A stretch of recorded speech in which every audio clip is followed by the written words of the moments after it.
네, 안녕하세요, 여러분들. 역사는 최태성. 네, 여러분들 힘내고 있죠? 우리가 드디어 전근대 마지막까지 왔습니다. 와, 박수. 진짜 여러분들 대단하세요. 네, 이렇게 달리는 거예요. 이렇게 여러분들 주저하지 마시고, 할 수 있을까? 염려하지 마시고 일단 해보는 겁니다. 제가 여러분들한테 늘 주고 싶은 말이 하나 있었어요. 뭐냐면 아니면 말고, 네, 아니면 말고 일단 하는 거예요. 아니면 말고. 10대의 여러분들이 여러분 가슴속에 늘 품고 있을 그 문구가 아니면 말고가 아닐까라는 생각이 듭니다. 일단 한번 질러보는 거죠. 여러분들은 지금 잘 질르고 있습니다. 벌써 지금 오늘 강의가 전근대 마지막 강의고요. 이 고비 넘기면 바로 그냥 근현대 마무리가 될 수 있는 겁니다. 여러분들 끝까지 응원하겠습니다. 아니면 말고.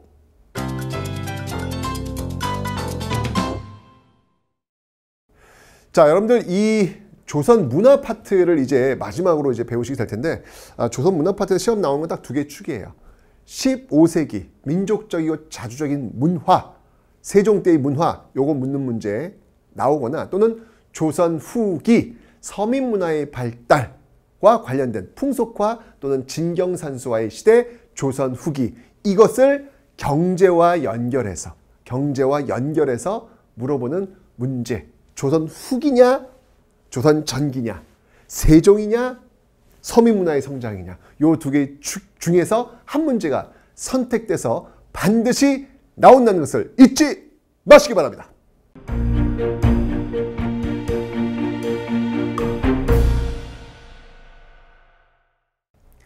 자, 우선 여러분들 천문과 의학에 대해서 한번 살펴보는 시간을 갖도록 하겠습니다. 천문, 하늘의 질서를 아는 자, 그가 곧 왕이다. 자, 새로운 시대를 열었단 말이에요. 조선을 열었단 말입니다. 1392년. 그렇다면 그 이성계는 그 나름대로의 명분, 솔직히 얘기하면 역성혁명이잖아요. 이게 쿠데타잖아요. 그죠? 뭔가 명분이 필요했다는 이야기죠. 하늘의 질서를 알기 때문이야 라는 것으로 이야기할 수 있겠죠. 자, 그래서 이때 만든 게 뭐였냐면요, 바로 천상, 열차, 군야, 지도. 이게 지도라는 게 아니에요, 여러분들. 지는 뭐뭐의 도, 그림이라는 뜻입니다. 그림 도자예요. 그러니까 쉽게 얘기하면 이건 뭐냐면 천상, 하늘 위에 그 별자리를 나열해 놓은 그림이라는 의미인데, 특히 이제 별자리 어떤 그 질서를 알 수 있다라고 하는 건 그 정부의 권위를 보여주는 거거든요. 그래서 이때 이걸 만든 시점은 당연히 태조 이성계. 네, 태조 이성계 때 만들었음을 연결하시면 되겠습니다. 됐죠? 자, 그리고 여러분들 이제까지 역법서라고 얘기하는 건 뭐냐면 달력이에요. 달력을 중국에서 가져와서 썼거든요. 그러면 약간씩 차이가 난단 말이죠. 왜냐면 중국도 뭐 북경을 중심으로 해서 만들었으면 이게 지금 우리나라로 와버리는 순간 이게 차이가 나버리잖아요. 그죠? 그래서 한양을 중심으로 만든 역법서를 만듭니다. 상당히 자주적인 모습이라고 볼 수 있겠죠. 자, 그게 뭐냐면 바로 한양 중심의 역법서, 바로 칠정산이라는 거예요. 자, 이 칠정산은요, 다시 한번 강조하지만 한양 중심의 역법서다, 달력이다 라고 하는 것을 여러분들이 기억을 좀 해놓으시면 되겠습니다. 됐죠? 이 외에도 여러분들 굉장히 많은 그 발명들이 조선 전기 15세기에 쏟아져 나오고 있죠. 자, 먼저 앙부일구라고 하는 것은 앙부라고 하는 건 뭐냐면 소뚜껑 있잖아요. 그걸 뒤집어 놓은 그런 모습이라는 건데, 이 앙부일구는 해시계고요. 그다음에 자경루, 스스로 격 울리는 종이라는 얘기잖아요. 이거는 이제 물시계. 뭐 이런 그 발명품들이 막 쏟아져 나오고 있었죠. 그리고 세계에서 가장 오래된 이 비의 양을 재는 기구, 바로 측우기. 이런 것들도 나오고 있었는데, 중요한 건 뭐냐면 특히 이제 칠정산, 앙부일구, 자경루, 측우기 이런 것들이 쏟아져 나오는 그 시기, 그때의 왕이 누구였느냐도 여러분들이 좀 기억을 해 놓으시면 좋겠습니다. 바로 네, 세종. 그죠?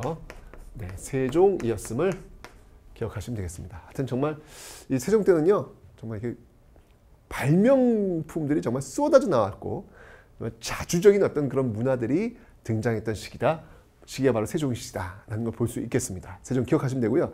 후기에는 여러분들 이게 지금 굵은 라인이 이제 1592년 임진왜란 그 이후에 조선 후기가 되는 건데 조선 후기는 서양의 영향을 많이 받아요.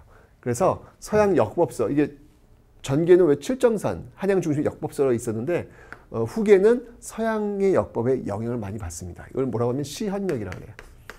시헌력.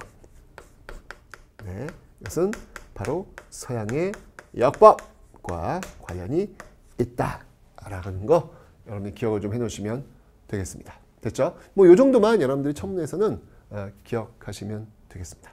뭐 또 하나 이제 본다면 이런 어떤 그 서양 역법의 어떤 그 영향을 받았다라고 볼 수 있는데요. 이게 홍대용이라는 인물이 있어요. 실학자입니다. 네, 이제 설명하겠지만 이 홍대용의 하나 더 첨부를 한번 두는 거예요. 혼천의 이것도 역시 이제 하늘의 어떤 그 별자리 어떤 그 모습들을 이게 보는 건데 그런 기구예요. 예, 이런 것들을 또 홍대용 또 연결을 좀 해놓으시면 되겠습니다. 됐죠? 자, 천문에 대해서 스스로 한번 알아봤고요. 자, 이번엔 의학입니다. 자, 의학에서도 역시 마찬가지로 아주 우리 것을 중심으로 놓은 그런 저서가 등장을 합니다. 자, 뭐가 있냐면요. 바로 향약집성방이라는 게 있어요. 향약집성방. 이 향약집성방 역시 바로 세종 때 앞에 있었던 여러분들 이 칠정산도 한양 중심의 역법이지만 향약도 뭐냐면 향이 뭐냐면 우리나라예요. 우리나라의 약재를 가지고 집성, 모아놓은 처방전이라는 뜻이거든요. 그러니까 배가 아픈데 외국 약 이름으로는 구할 수가 없잖아요. 그죠? 그래서 우리나라 약재를 가지고 만든 것. 이것도 역시 마찬가지로 세종 때 등장을 하고 있습니다. 참 세종은 정말 굉장히 어떤 면에서는 자주적인 그런 모습들을 많이 보여주고 있는 그런 왕이구나라는 걸 알 수 있습니다. 뭐 세종하면 우리가 이제 잊지 말아야 될 그런 문화유산이 있잖아요. 바로 훈민정음. 그죠? 이 훈민정음도 역시 마찬가지로. 뭐 의학서는 아니지만 이런 것들도 굉장히 자주적인 어떤 그런 연결고리에서 우리가 볼 수 있다라는 것이죠. 그래서 그런 것들이 많이 나옵니다. 나라 말씀이 중국에 따라 우리가 중국과 다르기 때문에 이걸 만들었다 이런 얘기 아닙니까? 그죠? 아주 의미 있는 그런 내용이 아닌가라는 생각이 듭니다. 그 다음에 이제 여러분들 동의보감이라는 게 있어요. 동의보감. 자, 이 동의보감은요. 이거 언제 만든 거냐면 여러분 동의보감 딱 떠오르는 인물이 있죠? 네, 바로 허준인데 광해군 때 완성이 됩니다. 광해군 때 허준에 의해서 편찬이 되었던 것. 전 제가 볼 땐 정말 허준 선생님은 요즘 그 저 홈쇼핑 보면은 그 한약 관련해서는 무조건 다 이 허준 선생님 나오시더라고요. 그죠? 이게 지금 저작권이 엄청난 비용일 텐데 이게 무료로 이렇게 지금 다들 쓰고 있네요. 그 다음에 이제 허준하면 또 이제 이 약재로 유명하지만 또 침 넣는 거 있잖아요. 또 유명하신 분이 있어요. 그게 어떤 책가 있냐면 침구 경험방이라고 있습니다. 침구 경험방. 이 침구 경험방은 여러분들 누가 이제 만들었냐면 바로 허임. 네. 두 분이 다 허씨예요, 허씨. 그죠? 두 분이 여러분들 형제라고 이제 착각하시는 분인데 전혀 그렇진 않고요. 네. 허준과 허임이 동시대에 같이 활동을 했고요. 허임 위에 허준이 있었다. 이렇게 보시면 되겠습니다. 어쨌건 허준과 허임이 조선 후기에 이런 약재와 그리고 침구에 있어서만큼은 아주 혁혁한 그런 공헌을 세우신 분들.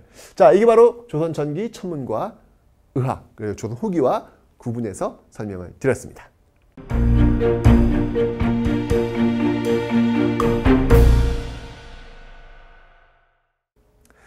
자, 이번엔 여러분들 농서입니다. 농사를 짓기 위해서 만든 책, 농사 짓는 방법, 뭐 이런 것들이 있겠죠. 자, 농서를 볼 텐데 역시 이것도 15세기 아주 자주적인 그런 농서가 있어요. 그게 뭐냐면 바로 농사직설.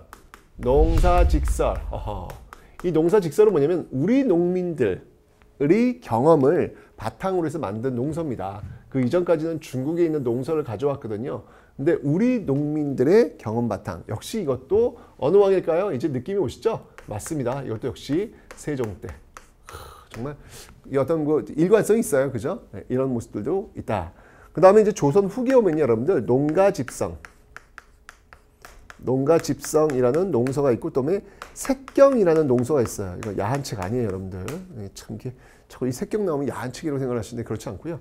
이거는 색다른 경작법이라 그래가지고 여기에 이제 색다른 경작법, 조선 후기 여러분들 왜 상품 작물 재배, 그러니까 물건을, 그러니까 농작물 짓는 게 이제 팔기 위해서 파는, 상품화 됐으니 팔기 위해서 만드는 그런 작물이 있다고 했잖아요. 상품 작물 재배가 이제 활성화되니까 이런 상품 작물 재배법, 이런 어떤 그 책들이 나오고 있다라는 것도 여러분 기억하시면 되겠습니다. 상품 작물들에는 여러분 뭐가 있을까요? 상품 작물들에는 예를 들면 인삼이라든지, 그죠? 인삼이라든지, 또 무라든지 배추라든지 등등 이런 것들이 굉장히 많이 있을 거 아니에요, 그죠? 이런 것들을, 그러니까 벼농사 말고 그 이외의 것들을 경작하는 어떤 그런 방법들, 이런 것들이 이제 색경에 많이 수록되어 있다라는 것을 기억해 놓으시면 되겠습니다. 됐죠? 자, 농수에서 이 정도 보면 되고요. 자, 이제 회화. 사실은 시험 문제에 정말 많이 나오는 파트가 바로 이 회화 파트라고 보시면 되겠습니다. 굉장히 중요한 그런 내용들이 담겨져 있습니다. 요거를 좀 뚠뚠뚠 나눠서 이렇게 본다면, 요걸 좀 나눠서 이렇게 조선 전기를 다시 또 15세기와 16세기로 나누어서도 볼 수 있어요.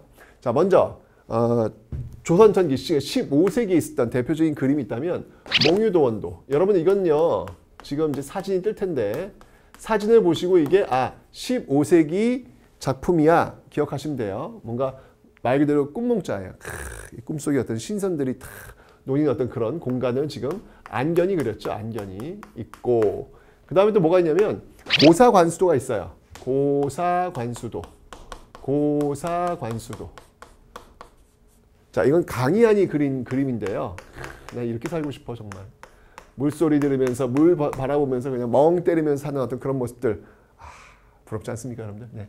15세기 그런 작품들. 그러다 16세기 여러분들 왜 사림들이 정권을 잡는다. 사림들은 명분을 중요시 여긴다라고 설명드렸잖아요. 지조와 절개. 그래서 그들이 좋아하는 그림이 뭐가 있냐면 사군자라는 게 있어요. 사군자. 16세기는 이렇게 사군자가 굉장히 또 유행하는 그런 모습들이고요. 또 16세기 대표적인 또 여류화가가 있죠. 여류화가 바로 신사임당이 되겠습니다. 그가 그렸던 초충도. 이 초충도가 또 시험에 많이 나옵니다, 여러분들. 요거 보시면 요건 신사임당이야. 요거 여러분들 기억을 좀 해놓으시면 되겠네요. 신사임당. 오케이. 자, 이렇게 기억하시면 되겠습니다. 자, 이제 조선 후기예요. 이 조선 후기의 그림. 그러니까 그 전까지만 해도 여러분들 왜 15세기까지 왜 4대 외교라고 그랬잖아요. 명나라를 섬긴단 말이에요. 근데 명나라 망했단 말이야. 임진왜란 지나면서 망했단 말이에요. 망하니까 이제 섬길 대상이 없는 거예요. 그러면서 이제 우리가 곧 소중화, 우리가 곧 작은 중국이다. 우리가 짱이야. 라는 생각을 갖게 되면서 이제 우리의 사람, 우리의 그림이, 우리의 자연을 담게 됩니다. 그러니까 15세기까지만 해도 여러분 고사과수도 보면 알겠지만 거기 사람이 우리나라 사람처럼 보여요? 아니잖아. 중국 사람처럼 보이잖아요. 그죠? 그런데 그게 아니에요. 이제 조선 후기 오면 이제 우리의 자연과 우리의 사람을 그려놓는 모습들이 보이고 있는 것이죠. 자, 그래서 이런 어떤 그 화풍을 뭐라 하면 진경산수화라고 합니다. 진짜 실제로 있는 우리의 어떤 그 자연을 담아내고 있는 산수화, 진경산수화. 대표적인 인물이 바로 정선, 겸재 정선과 같은 진경산수화. 이런 게 나오고 이제 우리의 사람을 그리고 있는 바로 풍속화.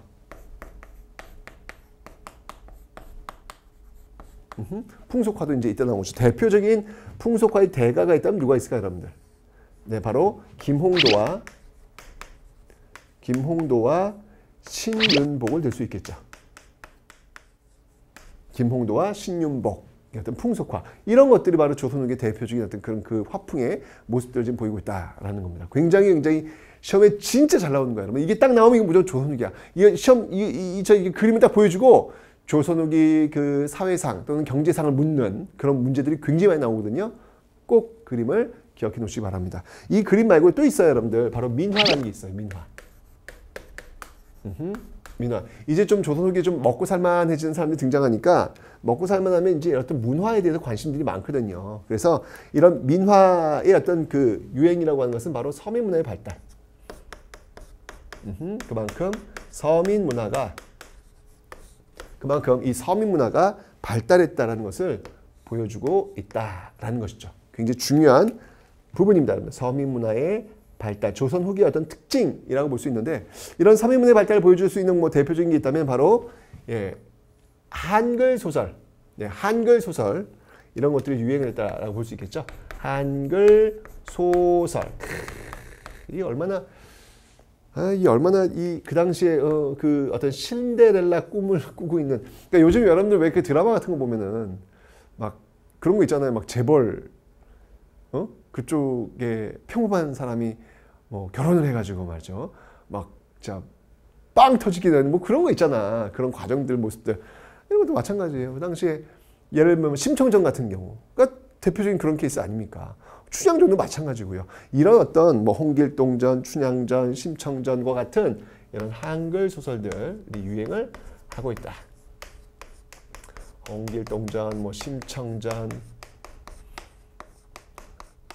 춘향전, 뭐 이런 것들이 굉장히 유행을 하고 있더라라는 것. 이거 뭐냐면 그만큼 이제 이 서민들이 좀 넉넉해졌고 그 넉넉함을 바탕으로 해서 이제 문화를 좀 향유하려는 모습들이 많이 나타나고 있다. 조선 후기 서민 문화의 발달 잊지 않으셔야 되겠습니다. 그렇죠? 자, 그다음에 이제 도자기. 도자기도 조선 전기 15세기, 16세기 나눠볼 수 있는데 조선 전기 특히 15세기 유행했던 도자기는요. 분청사기라고 있어요. 분청사기. 그 당시에 유행했던 거는 분청사기. 분청사기가 있고 그 다음에 역시 또 사림이 권력을 장악했을 때는 16세기잖아요. 그때는 사림이 어떤 그 꼿꼿한 지조와 절개를 보여줄 수 있는 그 하얀 그 풀먹인 그 도포자락을 쫙 날리는 어떤 그들과 잘 어울리는 도자기가 있다면 뭐니 해도 백자라고 볼 수 있겠죠. 이런 것들이 유행했고요. 조선 후기 가면요. 청아백자. 백자에다가 이제 이렇게 코발트, 푸른색의 코발트를 이렇게 그림으로 그려놓던 청아백자 또 유행했다라는 거 기억하시면 되겠습니다. 다시 한번 강조합니다, 여러분들. 조선 후기 여기 특히 회화 파트 진짜 시험에 잘 나오는 거 반드시 기억하셔야 합니다.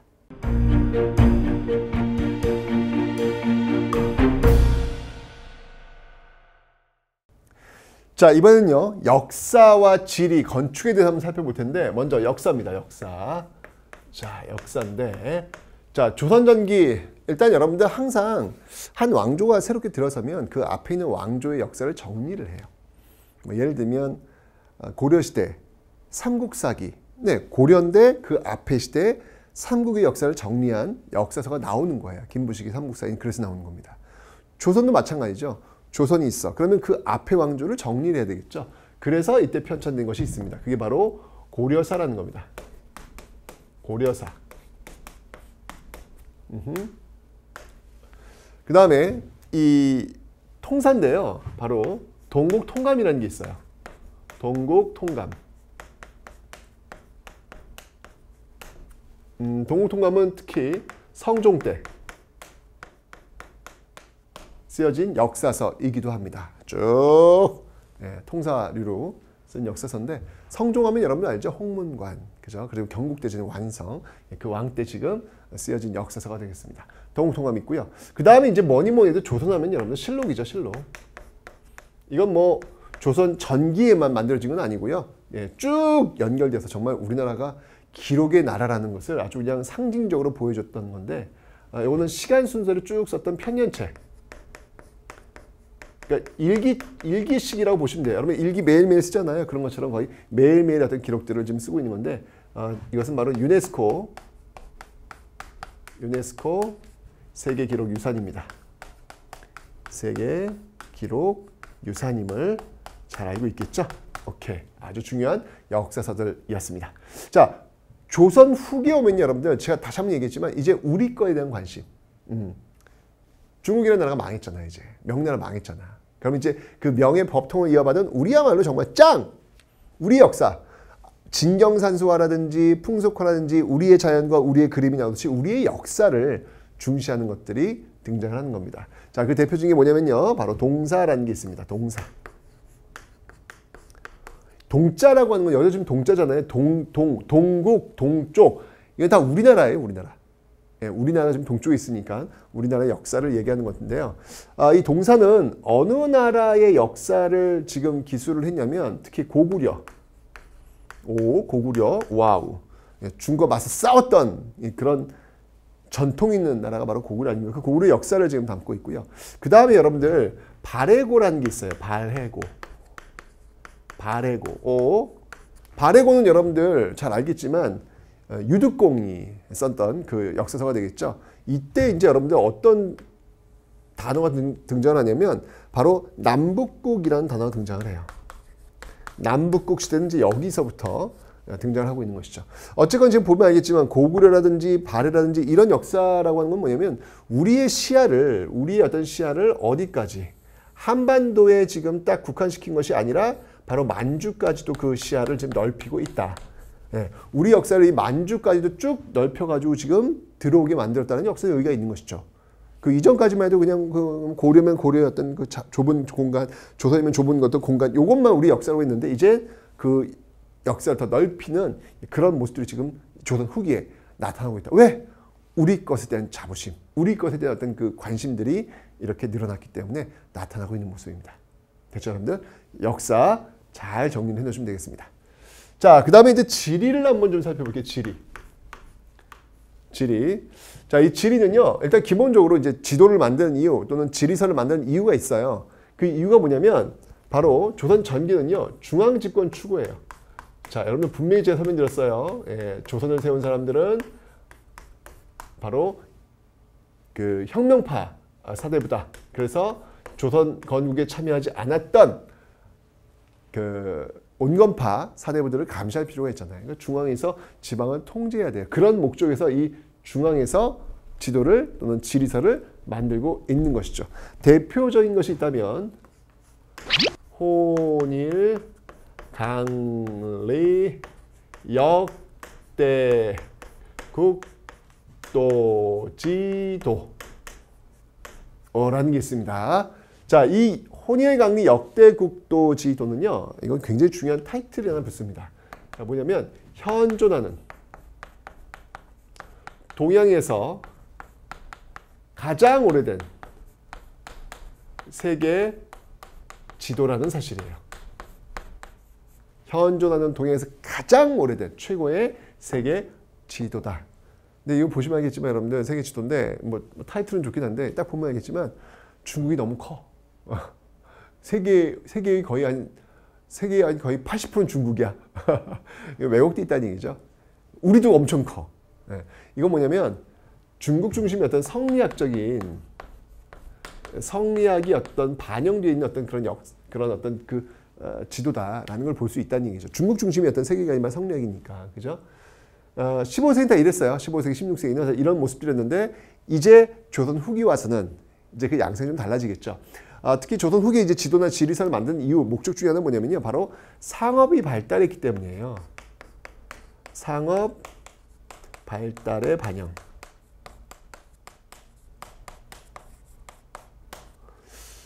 여러분들 뭐 조선 후기는 상업이 굉장히 많이 발달했다라고 설명드렸잖아요. 그러니까 교환을 하기 위해서는 물건 유통을 하기 위해서는 돌아다녀야 돼요. 돌아다니려면 지도가 있어야 될 거 아니야. 또는 그 지역에 대한 어떤 그 정보가 있어야 될 거 아니에요. 그죠? 그런 것들을 좀 찾아가기 위해서는 이런 지도나 지리서가 반드시 필요할 수밖에 없겠죠. 이 당시 나왔던 세계 지도도 있습니다. 뭐가 있냐면요. 바로 고려 만국전도. 자, 이 고려 만국전도는요, 여러분들 바로 서양의 영향을 받은 거예요. 예, 서양의 영향을 받아서 있는 그대로의 세계를 그대로 보여주고 있습니다. 서양의 영향을 받아서 성리학적 세계관이 반영되지 않았어요. 성리학적 세계관이 반영되지 않았습니다. 막 중국만 울덩이 크고 막 그렇게 왜곡된 게 아니라 있는 그대로의 모습들을 보여주고 있는 것이죠. 이건 무슨 말이냐면 중국이 세상의 중심이 아니라고 하는 것, 우리도 중심이 될 수 있다라고 하는 것을 또 보여주는 거예요. 역시 이것도 마찬가지로 우리의 어떤 그 자부심, 우리가 중앙이라는 것, 우리가 정통이라는 것들 보여줄 수 있는 또 하나의 그 근거가 될 수도 있다라는 것이죠. 고려만국전도였고요. 그 다음에 여러분들 그 지도로 너무 유명한 게 있죠. 바로 대동여 지도. 대동여 지도. 이게 쫙 펼치면 여러분들 높이가 거의 한 7m까지 올라가요. 어마어마한 건데 이건 여러분 누굽니까? 김정호죠? 네, 바로 김정호. 고산자 김정호. 이건 뭘로 만들어졌냐면 목판으로 만들어져요. 목판. 이 말은 무슨 말이냐면 누구나 다 쉽게 이거 찍으면 그냥 가져갈 수 있는 거잖아요. 그죠? 지도를 갖고 다닐 수 있도록 만든 겁니다. 진짜 이렇게 참 누군가를 위해서 한평생을 산다는 게 쉬운 건 아닌데 김정호가 만들었던 그 대동여 지도를 통해서 그 당시에 그 많은 교류했던 상인들 또는 사람들이 굉장히 많은 도움을 받았겠구나 라는 그런 생각. 여러분들 길을 모르면요 헤맬 수밖에 없고요. 특히 이 당시에 뭐 사람들이 이렇게 늘 있는 것도 아니잖아요. 산에서 길을 잃어버리면 호랑이한테 물려갈 수도 있어요. 진짜입니다, 여러분들. 예. 호환이라고 하죠. 호랑이 무지하게 많았거든요. 그러니까 길을 모른다는 얘기는 곧 죽을 수 있다는 이야기예요. 목숨과도 연결되는 건데 지금이야 뭐 검색하면 바로 나오지만 이 당시에 그런 거 없잖아요. 이런 어떤 그 노력들은 정말 우리가 잊지 말아야 되겠구나라는 그런 생각이 듭니다. 자, 지리 봤고요. 그 다음에 이제 마지막으로 건축 한번 봅시다. 건축. 자, 건축도요. 조선장년 15세기와 16세기로 나눠서 한번 볼 수 있을 텐데 15세기는요. 주로 성곽 있죠. 이 성곽이라든지 또는 궁궐. 왜냐면 너무 당연하겠죠. 지금 나라 지금 처음 세웠으니까. 그죠? 이런 모습들이 나왔고 16세기는요. 주인공이 누구라 그랬어? 사림이라 그랬잖아. 그러니까 사림들의 그 교육기관 어디예요? 바로 서원이죠. 서원. 이 서원 건축이 굉장히 발달하는 모습들을 보이고 있는데 서원은 교육과 제사를 지내는 공간이었다라는 것을 다시 한번 강조하고 있습니다. 조선 후기 건축물 하면 뭐 빼놓을 수 없는 게 있죠. 바로 수원 화성이 되겠습니다. 수원 화성. 자, 이 수원 화성은 어느 왕이 지은 거죠, 여러분들? 네, 정조죠, 정조. 네, 정조 여러분 시험에 정말 많이 나온다고 설명드렸고 제가 설명드렸는데 여기 이제 사도세자의 복권. 사도세자 자체 아버지잖아. 억울하게 죽은 자신의 아버지의 그 명예를 복권시키기 위한 하나의 프로젝트가 수원화성 프로젝트인데 이 과정에서 이 정조와 함께 활약했던 인물이 있잖아요. 그 인물이 바로 정약용이라는 인물이죠. 정약용. 자, 한강을 건너야 됩니다. 수원에 가려면. 그래서 배다리도 놓았고 그리고 무거운 돌을 들어 올려야 합니다. 거중기도 있었고. 그렇죠. 이런 것들이 바로 수원 화성에 사용되었던 그런 내용들이다라는 것을 기억하시면 되겠습니다. 하여튼 15세기 수원 화성 정말 시험에 잘 조선 후기 시험에 잘 나온 거 수원 화성 기억해 놓으시면 되고요. 그 다음에 그림에서는 진경산수와 풍속화, 민화 이런 것들이 조선 후기를 상징적으로 보여주고 있는 그림이라는 사실을 반드시 기억하시면 되겠습니다.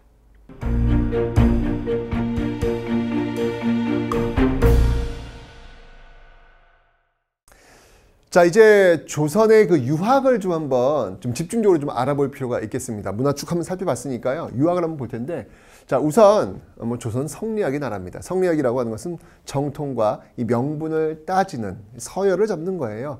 각자 분수에 맞게 사는 것, 이게 가장 이상적 사회다라고 이야기를 하는 것이죠. 결국 신분제도를 합리화시키는 어떤 그런 이론일 수도 있겠습니다. 어쨌건 조선은 이 성리학을 받아들인 신진 사대부가 세운 나라였죠. 당연히 이 성리학이 발달할 수밖에 없습니다. 자, 이 성리학 발달의 그 과정을 한번 좀 살펴보도록 하죠. 자, 우선 성리학의 어떤 발달의 모습을 볼 때 15세기부터 한번 좀 살펴보도록 할게요. 자, 15세기. 자, 15세기 하면 이제 뭐 우리가 세종을 빼놓을 수가 없습니다. 계속 지금 세종이 반복적으로 지금 등장하고 있죠. 자, 이 세종 때 참 이게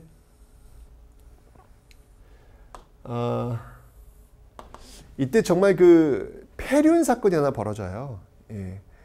아들이 아버지를 죽인 사건이 벌어지면서 어찌 이런 일이 벌어질 수 있단 말인가 라고 하면서 이런 것들을 좀 고치기 위해서는 어떤 그 유교 윤리, 어떤 그 예절 이런 것들 좀 많이 알려야 되겠다라고 해서 이 책을 편찬하게 합니다. 근데 많은 사람들이 알아야 될 거 아니에요. 그래서 그림책, 그림까지 집어넣어서 이런 책을 만들도록 하죠. 그 책이 뭐였냐면요. 그 책이 바로 삼강행실도라는 겁니다.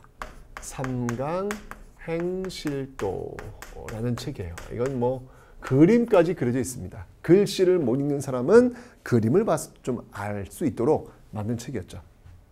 이것조차 안 되니까 결국 이제 세종이 고민한 게 사람이 글을 좀 읽어야 되겠구나라고 해서 나온 게 나중에 이제 나온 게 바로 훈민정음. 그러고 나서 이제 쭉 이런 흐름들이 이어져서 16세기로 또 연결이 되겠죠. 자, 16세기 한번 또 가 보도록 하겠습니다. 자, 16세기 하면 또 떠오르는 인물이 있죠. 뭐 이 사람을 또 빼놓을 수가 없습니다. 5,000원! 네, 율곡 이이를 또 빼놓을 수가 없겠죠. 자, 율곡 이이가 있다면 그 다음에 이제 퇴계 이황까지 있는데 이 퇴계 이황과 이 율곡 이이를 좀 비교를 좀 한번 해야 될 것 같아요. 우선 율곡 이이부터 한번 좀 가보도록 하겠습니다. 자, 율곡 이이의 그 저서 중에는요, 바로 성학집요라고 있습니다. 성학집요. 그러니까 성인군자들의 어떤 그 학문으로서 정말 그 집약해 놓은 어떤 그런 책들이라는 것이죠. 임금으로서 어떤 길을 가야 되는지 뭐 이런 내용들이 지금 잘 나와 있습니다. 율곡 이이는요 굉장히 현실적인 인물이에요.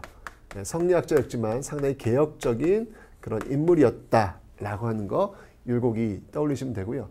또 한 사람이 있다면 뭐 이 사람 이이보다 훨씬 더 먼저 선배라고 볼 수 있겠습니다. 율곡 이이가 있다면 또 퇴계 이황이 또 있겠죠.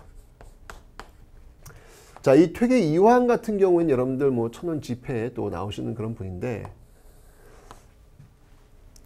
이분 같은 경우는 여러분들 성학십도 도라고 하는 건 여러분 그림이라 그랬죠? 맞습니다. 이 그림을 통해 가지고 어떤 그 성인들이 배워야 되는 어떤 그런 학문에 대해서 좀 쉽게 풀어놓은 그런 책이다라고 볼 수 있는데 이황 같은 경우 여러분 특히 이제 일본 성리학에도 영향을 많이 미쳐요.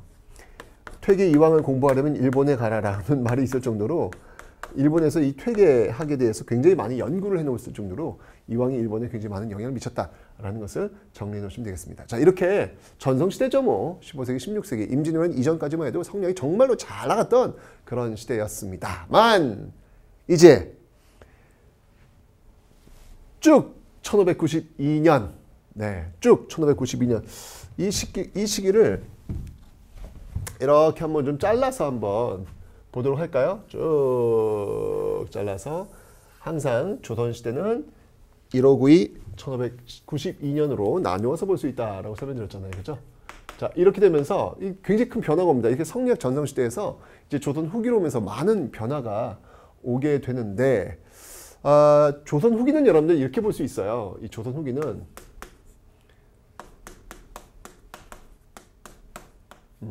이 조선 후기는요. 일단 여러분 우리 앞에 배웠던 내용들 경제가 발달합니다.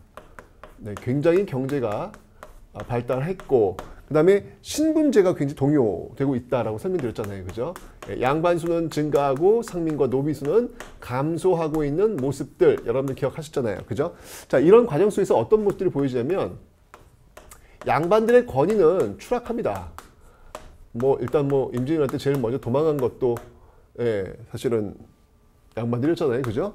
그러니까 양반들의 권위가 추락하면서 그 분수에 맞게 살라고 했던 그 성리학이라고 하는 것들이 이제 조선 후기를 설명할 수가 없는 거예요. 그래서 이 성리학의 위상도 이 성리학의 위상 역시도 추락하는 위상도 역시 추락하는 어떤 그런 모습들. 그러면 이 조선 후기에 어떤 대안이 나와야 될 거 아니에요. 조선 후기 사회를 설명할 수 있는 어떤 그런 대안이 필요할 거 아닙니까? 대안. 그죠? 그 대안이 뭐냔 말이에요. 그 대안. 그 대안이 바로 여러 가지가 있겠지만 바로 이러한 것들. 자, 먼저 그 학문으로서 여러분들 양명학을 들 수 있습니다. 양명학. 네, 양명학이 있겠고 그 다음에 또 다른 대안으로서 실학이 있겠고 이렇게 나눠볼 수 있다는 얘기죠. 조선 전기 어떤 신문제도를 합리화시킬 수 있었던 성리학. 이게 성리학이 이제 흔들리게 되면서 그에 대한 대안으로서 양명과 실학이 나왔다. 그럼 양명이 뭐냐 말이에요. 양명은 여러분들 실천을 강조합니다. 지행합일, 아는 것과 행동하는 것은 같아야 된다 라고 하면서 굉장히 실천을 강조하고 있어요. 사과의 본질이 무엇인가, 사과는 도대체 이 우주의 어떤 그 원리를 담고 있는 이런 거 말고 먹어보라는 얘기예요. 먹어보고 나서 사과의 맛이 어떤지 알아야 그 사과의 본질을 알 거 아니냐 라고 이야기를 하는 겁니다. 실천을 강조하는 거예요. 이런 것들을 주장했던 그 학파가 바로 강화학파라는 건데, 강화학파를 이끌었던 인물이 누구였냐면 정제도. 정제도라는 인물이었다라는 것을 기억하시면 되겠습니다. 자, 이 실학에는요, 양명이 있다면 또 이제 실학이 있어요. 실학이라고 하는 실사구시, 정말 우리 일상생활에 필요한 그런 학문들, 그런 것들을 하자는 얘기예요. 무슨 성리학, 우주의 원리, 뭐 인간의 본성 이런 거 말고 우리 일상에 사용될 수 있는 그런 학문들을 공부하자라고 이야기하는 것이죠. 대표적인 이 실학의 어떤 그 분류를 본다면 중농학파와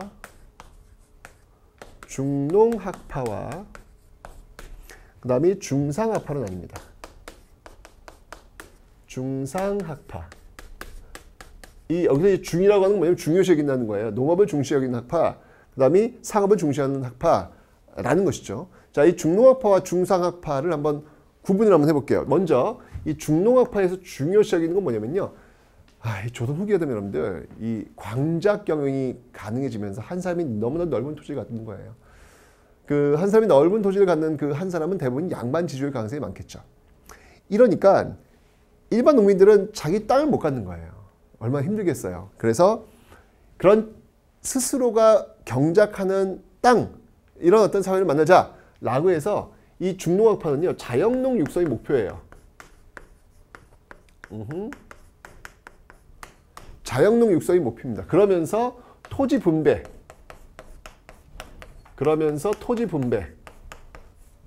연결할 수 있는 어떤 그런 지점들을 한번 고민해 보자 라고 하는 게 바로 이 중농학파다라고 볼 수 있는데, 대표적인 인물들이 있습니다. 먼저 유형원. 자, 이 유형원은 뭘 주장하냐면요, 균전론을 주장합니다. 균전론. 자, 토지를 균등하게 나눠 주자는 것이죠. 말 그대로 토지 분배예요. 그런데 요건 이제 그냥 똑같이 n분의 1 하자는 의미는 아니고요. 예, 사농공상에 따른 여기서 그러니까 조선시대 선비들이 생각했던 균전이라고 하는 거, 똑같이 나눠준다는 얘기는 뭐냐면, 그러니까 10개가 있으면 양반이 4개를 갖고, 중인이 3개를 갖고, 그리고 상민이 2개를 갖고, 천민이 1개를 갖고, 이게 균등하다고 본 거예요. 우리의 어떤 균등이 좀 다르죠. 어쨌건 그런 균전론이에요. 근데 이제 어쨌든 이렇게 균전을 하려면 토지를 몰수해야 되잖아요. 이게 사실 현실적으로 어렵죠, 이게. 어렵죠. 이건 혁명하자는 얘기나 마찬가지잖아. 그래서 그의 제자였던 이익. 자, 이익은 한전론을 주장합니다. 한전론. 자, 한전론은 뭐냐면요, 말 그대로 토지를 제한하자는 거예요. 여기에 영업전을 설정해서, 영업전이라는 걸 설정해가지고 영원히 이렇게 대대로 이어져 내려오는 토지라는 얘기예요. 이 토지는 매매가 불가해요. 매매할 수 없어요. 자기가 갖고 있는, 예를 들면 100평의 토지가 있으면 10평의 토지를 영업전을 설정해서 이 10평의 토지는 살 수도 팔 수도 없는 거예요. 혹시 몰락하더라도 10평은 있기 때문에 생기 유지가 가능하겠죠. 나머지 90평을 갖고 서로 매매가 되면서 자연스럽게 나누는 그런 모습으로 가자라고 하는 게 이게 한전론이었습니다. 여러분들 뭐 이익하면은 뭐 유명한 저서가 있죠. 네, 이익하면은 유명한 그 저서, 예, 바로 이익의 성호사설.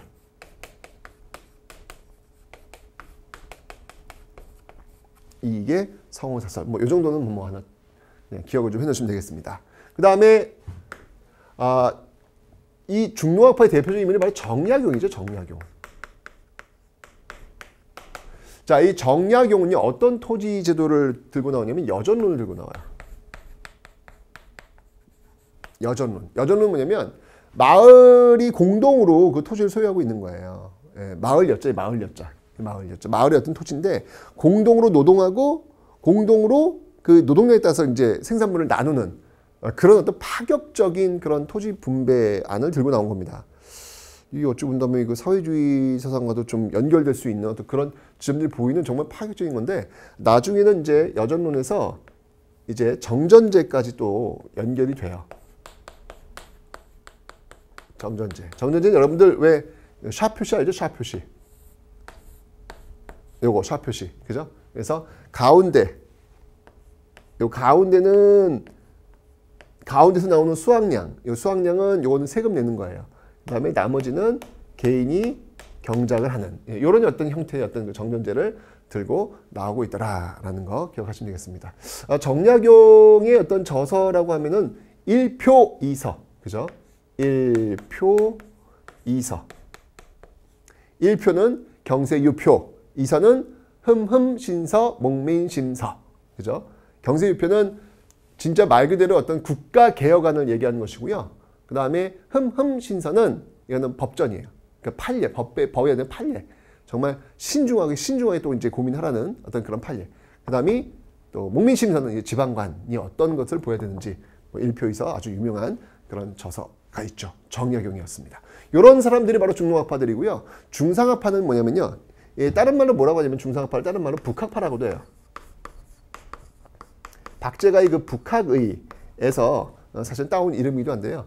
여기서는 교역과 생산력 증대를 굉장히 중요시 여깁니다. 교역과 생산력 증대를 굉장히 중요시 여기고 있더라라는 얘기죠. 대표적인 사람들 본다면 바로 홍대용. 혼천이 여러분 기억나시죠? 이 홍대용 같은 경우는요, 지구가 돈다라고 하는 지전설을 주장한 인물이기도 합니다. 기억하시면 되고요. 그 다음에 이제 그 유명한 박지원. 자, 이 박지원 같은 경우에는요, 특히 이제 이 중국에 갔다 와가지고, 야, 이거 중국의 어떤 그 모습들 많이 배워야 되겠다라고 이야기했던 그런 인물이기도 한데요. 자, 박지원은 한문소설도 유명합니다. 자, 박지원의 한문소설이 뭐가 있냐면요, 뭐 양반전이라든지, 양반전, 그 다음에 뭐 허생전, 이런 것들이 아주 유명하죠. 호질. 특히 아까도 제가 설명드렸던 그 중국에 갔다 와서 쓴 책이 있어요. 이게 열하일기입니다. 아주 이 당시에 아주 베스트셀러예요, 베스트셀러. 네, 열하일기인데 중국에 갔다 와가지고 쓴 어떤 그 일기라는 건데, 여기서 뭘 주장하냐면 수레와 선박 이용을 굉장히 강조합니다. 수레와 선박 이용을 굉장히 강조하고 있더라라고 하는 것을 여러분들 기억을 좀 해놓으시면 되겠습니다. 그리고 이 박지원 어떤 제자라고 볼 수 있겠죠. 예, 바로 박제가가 있습니다. 이 박제가 같은 경우에는요, 박제가 역시 마찬가지로 중국 갔다 와가지고 쓴 책이 있어요. 그게 뭐냐면 바로 북학의라는 책입니다. 북학의. 북학의. 여기에서 이제 북학파라는 말이 나오는 거예요. 이 북학의에서 이제 이런 어떤 그 중국의 어떤 선진 문물, 뭐 수레 선박 이용 이런 것도 굉장히 중요시 여기고 있는데, 이 박제가 또 독특한 인물인 이유가 뭐냐면 바로 이 소비를 굉장히 강조했다는 겁니다. 소비. 그러니까 박제가 뭐냐면 주전자가 있어요. 근데 주전자가 구멍이 날 때까지 바꾸지 않으면 도대체 주전자 만드는 사람들 뭐 먹고 사냐 이거예요. 적당히 아끼라, 적당히 아끼라는 거예요. 예, 좀 쓰면 좀 새 거 좀 바꿔주고 좀 그러라는 이야기죠. 굉장히 어떤 자본주의 마인드잖아요. 그죠? 예, 이런 어떤 그 모습들이 바로 나타나고 있더라. 그러니까 뭔가 조선 후기 성리학으로 설명할 수 없는 그 사회, 실질적이고 실용적인 어떤 그런 학문들을 무장한 이런 모습들이 지금 대안으로 제시가 되고 있고, 그 대안들은 사실 어찌 본다면 지금 우리 사회에도 적용이 되고 있다라고 해도 과언이 아니겠죠. 자, 이렇게 조선의 유학 모습의 변화를 한번 살펴봤습니다.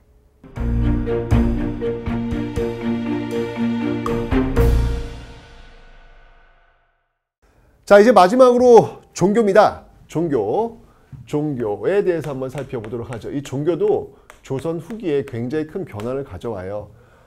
특히 여러분 조선 후기에 여러분 제가 말씀드렸죠. 이 민의의식이 굉장히 발달한다. 민의의식이 굉장히 많이 발달한다라고 설명을 드렸습니다. 그죠? 왜냐면 서민문화의 성장, 또 서당교육의 발달 이러면서 성장을 하는 거예요. 자, 이러면서 이제 서서히, 그리고 이제 그 신문제를 그 유지시켰던 성리학이 이제 무너지고 있잖아요. 지금 그러면서 사람들이 평등이라고 하는 관념들을 서서히 갖게 되는 거예요. 서서히. 자, 그런데 이런 것들에 더욱더 불을 지폈던 그런 분야가 있으니 그게 바로 종교라는 겁니다. 그게 바로 종교라는 겁니다. 자, 여기서 바로 이런 어떤 의식들을 좀 불을 더 지피는 것들이 있었는데요. 이게 바로 종교인데 어떤 종교인지 한번 살펴볼게요. 자, 먼저 자 갑니다. 뚜두두두. 네. 먼저 서학부터 한번 살펴보도록 하죠. 서학. 자, 이 서학이라고 하는 것은요. 뭐 지금 쉽게 얘기하면 천주교예요. 천주교라는 건데 서양의 학문이라는 얘기인데 사실은 이게 학문으로 들어왔다가 종교로 자리 잡게 되는 그런 케이스가 되겠습니다. 우리나라는 이 천주교가 자발적으로 확산되었던 세계에서 굉장히 유일한 나라예요. 그래서 그 로마 바티칸에서도 로마 교황도 우리나라의 천주교 역사에 대해서는 굉장히 많은 관심을 갖고 있어요. 왜냐하면 선교사에 의해서 이렇게 확산된 게 아니라 자발적으로 만들어졌기 때문에 굉장히 그 천주교 역사에서는 독특한 그런 케이스가 갖고 있는 것이죠. 근데 어쨌거나 이 서학에서는 여러분들 이 천주교에서는 일단은 제사를 지내지 말라고 하잖아요. 이게 지금 그렇죠. 이게 지금 제사를 목숨보다 더 중요시 여기는 성령의 나라 조선에서 제사를 지내지 말라는 게 말이 됩니까, 여러분들? 말이 안 되잖아요. 그죠? 그러니까 충돌할 수밖에 없는 거예요. 자, 이런 서학이 있는가 하면 또 뭐가 있냐면 여러분들 동학이라는 게 있습니다. 동학. 자, 이 동학은요, 누가 창시했냐면 바로 이런 서학에 대항하기 위해서 최재우 라는 인물이 인내천 사람이 곧 하늘이다. 이거 바로 평등이잖아요. 모든 사람은 다 하늘이라고 보고 있는 거. 그 다음에 후천개벽, 새로운 세상이 열릴 것이다 라고 하는 이런 것들을 가지고 이 동학을 또 확산시켰고, 이게 나중에 이제 동학농민운동까지도 연결이 되고 있다라는 얘기죠. 하여튼 조선 후기인 여러분들 정말 바꿔 모든 걸 다 바꿔의 어떤 모습들이 지금 쫙 나타나고 있더라. 사회, 경제, 문화 모든 면에 걸쳐서 지금 우리가 살고 있는 이 사회의 모습을 향해 달려가고 있는 모습을 여러분들이 확인하시면 되겠습니다.